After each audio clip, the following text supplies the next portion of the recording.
दोस्तों नमस्कार। 2024 की शुरुआत हो गई है और पूरी दुनिया के लिए 2024 बहुत इंपॉर्टेंट है। अमेरिका में प्रेसिडेंशियल इलेक्शन होने वाले हैं। वहाँ पर ट्रंप वास्तव में चुनाव लड़ पाएंगे कि नहीं, और लड़ेंगे तो उनकी पॉपुलैरिटी जिस हिसाब से अमेरिका में आज की डेट में है, तो क्या वो बाइडेन को हरा पाएंगे? बड़ा आसान लग रहा है, अगर वो लड़ेंगे तो जीतने के चांसेस ज़्यादा लगते हैं, ऐसी उम्मीद की जाती है। दो जगह दुनिया के दो क्षेत्रों में युद्ध की स्थिति चल रही है, युद्ध थमने का नाम नहीं ले रहा है। गाजा के लोगों की क्या स्थिति है सब जानते हैं। इजराइल को किस तरह से वेस्टर्न कंट्रीज का सपोर्ट मिल रहा है, तो क्या मिडिल ईस्ट एक वास्तव में एक वॉर जोन बनेगा? रूस यूक्रेन वॉर में अभी यूक्रेन जिस तरह से उसने रूस के कुछ क्षेत्रों में एक तरह का अटैक किया है, तो वास्तव में रूस जिस सुपर पावर होने की बात करता है, क्या यूक्रेन नाटो का सपोर्ट पा करके, अमेरिका का सपोर्ट पा करके क्या रूस को एक बड़ी चुनौती आगे देता रहेगा? और इस मिडिल ईस्ट और रूस यूक्रेन के अलावा जो कुछ हम और देख रहे हैं इधर, चाहे लाल सागर के क्षेत्र में हो, चाहे जो चाइना के इंटेंशन हो हांगकांग को लेकर के या दूसरे क्षेत्रों को लेकर के, क्या कोई एक युद्ध की स्थिति इधर तो नहीं कुछ बन जाएगी? और जिन देशों में चुनाव होने हैं उसका इंटरनेशनल पॉलिटिक्स पे क्या फ़र्क पड़ेगा? ये तमाम मुद्दे हैं जो कि वास्तव में 2024 में देखने वाले होंगे। भारत में भी इलेक्टोरल पॉलिटिक्स अपना जोर पकड़ रही है। एक बहुत महत्वपूर्ण कालक्रम भारत के इतिहास के हिसाब से है कि भारत में कहा जाता है कि जो भारत के जो सनातनी लोग हैं, जो इसको अपने स्वाभिमान से जोड़ कर देखते थे कि भारत में मीर बाकी ने जिस तरह से बाबरी मस्जिद का निर्माण किया था, वहाँ के राम मंदिर का ध्वंस करके, और उसके बाद जिस तरह से कालक्रम में भारतीय राजनीति में हम सब लोग जानते हैं किस तरह से वहाँ पर कैसी घटनाएं हुई, और बाद में ऑनरेबल अपेक्स कोर्ट के वर्डिक्ट के बाद उस अयोध्या में उस विवादित स्थल पर जहाँ पर पहले रामलला का मंदिर हुआ करता था, फिर बाबरी मस्जिद बनी थी, बाद में उसमें रामलला के मंदिर की पूजा के लिए दरवाजे भी कोर्ट के आदेश से खोले गए थे। तमाम राजनीतिक घटनाक्रम हुए थे देश में। कहते हैं कि मंडल और कमंडल की राजनीति इसी कारण पर आई थी, और उन्हीं रामलला के भव्य मंदिर की प्राण प्रतिष्ठा 22 जनवरी को हो रही है, जिसका पूरा राजनीतिक श्रेय यहाँ की सत्तारूढ़ पार्टी बीजेपी पार्टी लेने की कोशिश कर रही है। अपोजिशन पार्टी ने 26 पार्टियों ने मिलकर ग्रैंड अलायंस बनाया है मोदी की राजनीति को चुनौती देने के लिए। पर अभी जो 5 राज्यों में चुनाव हुआ, उसमें से जिस तरह से बीजेपी ने स्विंग किया 3 राज्यों में, और जिस तरह से बुरी तरह से कांग्रेस पार्टी को हराया, जहाँ वहाँ पर केवल कांग्रेस और बीजेपी की आपस में लड़ाई थी, दूसरी रीजनल पार्टीज उन पर्टिकुलर हिंदी बेल्ट में नहीं थी, मध्य प्रदेश, राजस्थान और छत्तीसगढ़ में। उसके बाद ये माना जा रहा था क्या ये रेफरेंडम है मोदी के लिए? क्या 2024 में जो 26 पार्टियों का जो ग्रैंड अलायंस इंडिया के रूप में बना है, आज किस पोजीशन में है, इस पे भी लोग तमाम तरह की चर्चा करते हैं। तो एक छोटी सी हमारी एक शॉर्ट कमेंट्री बस इसलिए है कि इस राजनीतिक मुद्दे पे हम लोग आगे इसके और गंभीर पहलुओं पर नज़र रखते जाएंगे। पर आज की डेट में बीजेपी का पूरा उसने जिस तरह का मैनेजमेंट किया है, बीजेपी को एक बहुत बड़ी एज 2024 के इलेक्शन को देखते हुए मिल चुकी है। सरकारी एजेंसीज के द्वारा विकसित भारत यात्रा माध्यम से उन्होंने पूरे देश में जो सरकारी योजनाओं के प्रचार प्रसार, लाभार्थियों तक पहुंचने की जो योजना बनाई है, बीजेपी ने अपना आधे से ज़्यादा प्रचार तो अपनी उस विकसित भारत की संकल्प यात्रा के द्वारा ही कर लिया है। सारे सांसदों को, विधायकों को, पार्टी कैडर को जन जन तक मिलना है। लाभार्थियों का जो एक वोट बैंक बना है भारतीय जनता पार्टी का, इसकी काट अपोजिशन के पास आज तक नहीं है। पहला पॉइंट। दूसरा पॉइंट, रामलला की प्राण प्रतिष्ठा के माध्यम से बीजेपी ने ओपनली अपने पूरे कैडर को प्राण प्रतिष्ठा के कार्यक्रम में जुट जाने को कहा है।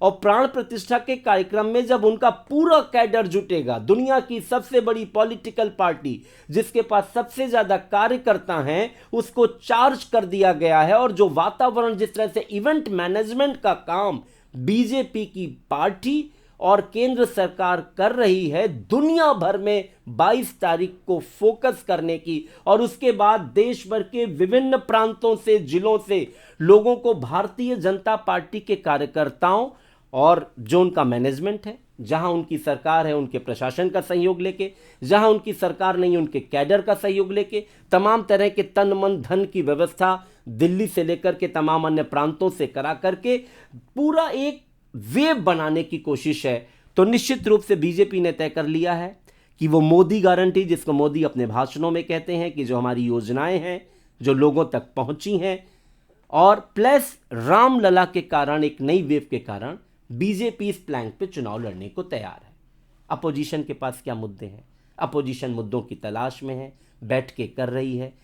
एक चीज़ पूरी क्लियर है कि इस समय देश में नरेंद्र मोदी की पर्सनालिटी का कोई विकल्प अपोजिशन के पास नहीं है। अपोजिशन इस सच को जानता है। एक परसेप्शन, चूंकि ये हवा का चुनाव लोकसभा का होता है, वर्तमान में एक परसेप्शन पूरे देश में बना हुआ है कि इस समय बीजेपी की हवा है, बीजेपी की योजनाएं लोगों तक पहुंची हैं, फ्री राशन लोगों को मिल रहा है, स्वास्थ्य सुविधाओं के नाम पे आयुष्मान कार्ड लोगों को मिल रहा है।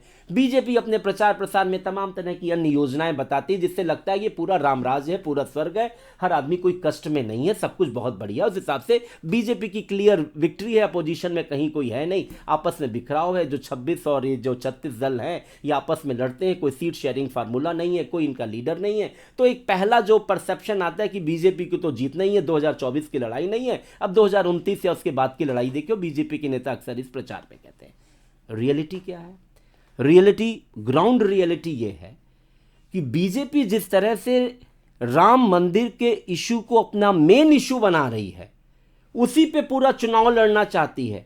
इसका मतलब बीजेपी कहीं ना कहीं इस रियलिटी को भी देख रही है कि जो इंडियन पॉलिटिक्स है, जो इसमें वोटिंग बिहेवियर है, जो वोटिंग ट्रेंड है, बहुत एनालिसिस होती है बीजेपी में।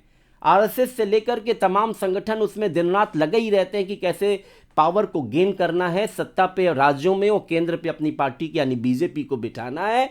उनको ये क्लियर कट मालूम है कि 2014 में बीजेपी मोदी चेहरे, मोदी जिमिक के कारण आई थी सत्ता में, 10 वर्ष से सत्ता में है।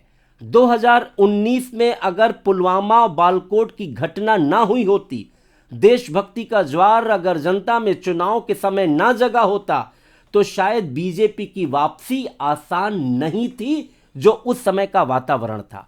आज का वातावरण है, तमाम इन योजनाओं के बावजूद भी अगर ये 26 दल एकजुट होते हैं, बीजेपी के प्रत्याशी के अगेंस्ट में अगर एक चेहरा सिर्फ 10 राज्यों में जहां पर लड़ाई है, क्योंकि तमाम राज्यों में सीधे सीधे कांग्रेस और बीजेपी की लड़ाई है, ऐसी तकरीबन 250 सीटें हैं, पर दूसरी 150 वो सीटें जहां पर वास्तव में इस तरह अगर एक कैंडिडेट, जैसे बीजेपी और कांग्रेस की तमाम राज्यों में सीधी लड़ाई होगी, ऐसे अगर इंडिया गठबंधन का एक कैंडिडेट महाराष्ट्र में, बिहार में, उत्तर प्रदेश में, मध्य प्रदेश में, राजस्थान में, छत्तीसगढ़ में, उत्तराखंड में, हिमाचल प्रदेश में, पंजाब में, दिल्ली में, कर्नाटक में अगर इकट्ठा हो गया, इन राज्यों में एक कैंडिडेट 1 to 1 लड़ाई हुई, क्योंकि बीजेपी की अगर सिर्फ 100 सीटें कम हो गई तो वास्तव में देश की राजनीति इलेक्टोरल पॉलिटिक्स के कारण,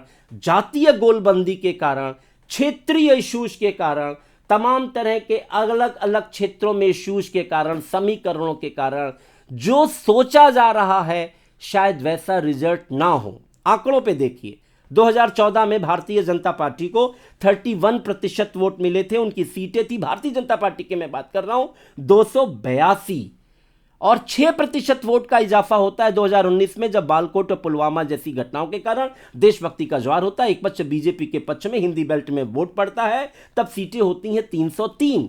आज की जो इलेक्टोरल पॉलिटिक्स है उसमें दक्षिण में बीजेपी है नहीं, कर्नाटक राज्य में 28 सीटें बीजेपी को मिली थी जो कि इस बार मिलनी नहीं है, साउथ में बीजेपी जो कि 135 सीटें साउथ में बढ़ती हैं जो लोकसभा की, उसमें बीजेपी के पास खुद तो पाने के लिए नहीं है, पर वो वहां पर रीजनल अलायंस ढूंढ लेता है।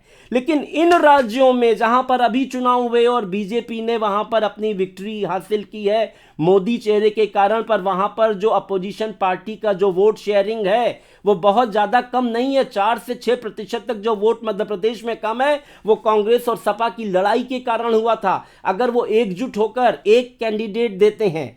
हर सिर्फ मध्य प्रदेश और राजस्थान की बात नहीं है, उत्तर प्रदेश में भी अगर इस तरह की कोई स्थिति होती है तो 62 सीटों को रिटेन करना बीजेपी के लिए कठिन काम होगा। जो सीटें बिहार में इस समय बीजेपी के पास हैं, अगर यही गठबंधन बना रहा, ये मजबूती से लड़ा, कुछ और छोटे दल उसमें तेजस्वी यादव और नीतीश बाबू के साथ आए, तो बीजेपी की वो 16 सीटें नहीं रह पाएंगी। बंगाल में जो सीटें बीजेपी ने गेन की थी, वो शायद अगर अलायंस में एक कैंडिडेट होता है लेफ्ट पार्टीज कांग्रेस और ममता बनर्जी का, तो बीजेपी की वहां पर जो 16 सीटें मिली थी बीजेपी को नहीं रह पाएंगी। महाराष्ट्र में भी यही पोजीशन है कि अगर एक कैंडिडेट लड़ता है तो बीजेपी और जो उनके एकनाथ शिंदे का जो गुट है वो वहां पर जीत नहीं पाएगा। यानी 100 सीटें बीजेपी की इस इलेक्टोरल पॉलिटिक्स समीकरण के कारण तमाम रामवेव बह जाए, तमाम मोदी की गारंटी की योजनाएं हो जाएं, नहीं आ सकती। ये बीजेपी को डर है, इसीलिए बीजेपी ने अपने पूरे कैडर को देश भर में राम वेव फैलाने के लिए पूरी तरह से आह्वान कर दिया है। यानी अगला चुनाव धर्म के मुद्दे पे बीजेपी लड़ना चाहेगी। वो कहेगी जिस तरह से हमने राम मंदिर बनाया है, हम काशी और मथुरा में भी ऐसा वातावरण बनाएंगे, आपको आपका स्वाभिमान दिलाएंगे, आपको आपके धार्मिक पुनरुत्थान की तरफ हम ले जाएंगे, आप बीजेपी को सत्ता में बिठाएं।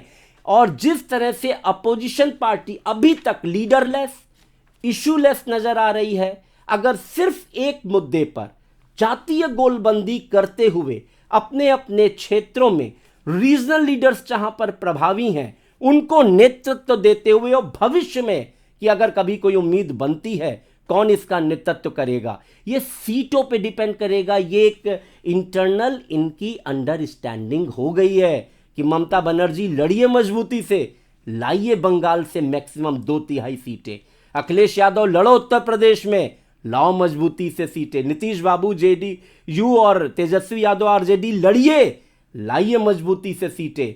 कांग्रेस पार्टी जहां पर कांग्रेस ने पूरा खाका तैयार कर लिया अपने रीजनल लीडर से मिलके, वो जिस तरह की पॉलिटिक्स करना चाह रही है, उसका कहना कि 250 सीटों पे तकरीबन उसका सीधा मुकाबला है, जहां पे वो चाहती है कि कोई अलायंस ना, पर कांग्रेस कोई गलती नहीं करनी है। उसको मध्य प्रदेश, राजस्थान और अन्य ऐसे राज्यों में जहां पर वो मजबूत है, वहां पर उसको दूसरी पार्टी के साथ शेयरिंग करनी है, उनको भी सीटें देनी है। अगर ये सीट अलायंस होता है तो इंडियन पॉलिटिक्स में भी एक इंटरेस्टिंग टर्न आएगा।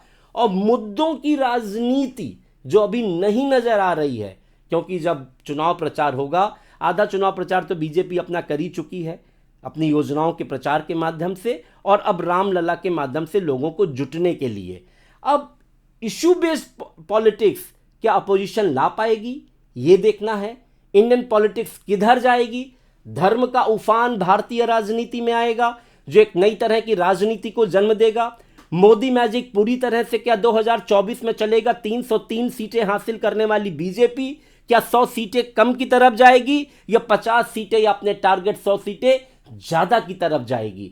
देश का वोटर क्या चाहता है, किस तरह की राजनीति चाहता है, ये आने वाले दिनों में बड़ा इंटरेस्टिंग का विषय रहेगा। पर जो वर्तमान पॉलिटिक्स चल रही है उसमें इतना जरूर आप ध्यान रखिएगा कि 100 सीटें बीजेपी की माइनस हो सकती हैं अगर अपोजिशन यूनाइटेड रूप से अपने गेम को ब्रिलियंटली, बगैर किसी को लीडर बनाए, डिफरेंट प्रांत में डिफरेंट पॉलिसीज बना के रीजनल लीडर्स को ऑटोनॉमी दे करके एक बढ़िया कार्ड खेलता है, तो 100 सीटें आश्चर्यजनक रूप से कब बीजेपी नेतृत्व की कम हो जाएं 2024 के चुनाव में, ये अभी तो दूर की कौड़ी लगती है। पर इंडियन पॉलिटिक्स के वोटिंग ट्रेंड के हिसाब से असंभव नहीं है। देखते हैं वास्तव में ये बात कहां तक आगे जाती है। नमस्कार।